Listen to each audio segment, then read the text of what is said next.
अली घर के नज़दीक होटल से कुलचे खरीदने गया। तंदूर पर रोटियां लगाने वाला हर एक से अक्खर अंदाज में बात कर रहा था। उसी अक्खरपन में कभी वो नान जला देता तो कभी कच्चा निकाल लेता। गाहकों का रश बढ़ता जा रहा था। पहले से मौजूद गाहक भी उसे जल्दी नान लगाने का कहते रहे, जिससे वो नान वाला हर एक से तकरीबन लड़ने लगता था। अली कुछ देर से ये सब देख रहा था। जब अली की बारी आई तो नान वाले ने अली के लिए कुलचे तंदूर से निकालने शुरू कर दिए। ये कुलचे काफ़ी हद तक लाल होकर जलने के करीब हो चुके थे।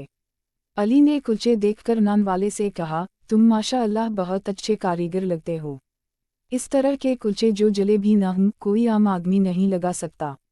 अपनी तारीफ सुनकर उसने अली की तरफ देखा तो अली ने इसका हौसला बढ़ाते हुए मजीद कहा, इस पूरे इलाके में तुम्हारे जैसा उस्ताद नहीं होगा।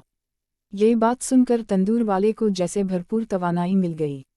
यकदम इसका मिजाज खुशगवार हो गया। चेहरे पर मुस्कुराहट आ गई और उसने कहा, बेटे, अगर सब लोग थोड़ा सा सब्र कर लें तो इन्हें बेहतरीन चीज़ मिले। वो दिन और आज का दिन जब भी अली नान वाले के पास जाता है, वो उसे हमेशा बेहतरीन कुलचे बना कर देता। एक दिन सुबह अली नान खरीदने गया तो देखा कि दुकान पर बहुत हुजूम था और इसका शागिर्द तंदूर में नान लगा रहा था और वो शख्स बैठा नाश्ता कर रहा था। इसने अली को देखकर शागिर्द से कहा, उनके लिए नान में खुद लगाऊंगा।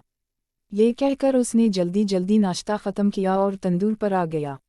बाकी खड़े लोग अली को वीआईपी शख्सियत समझ रहे थे।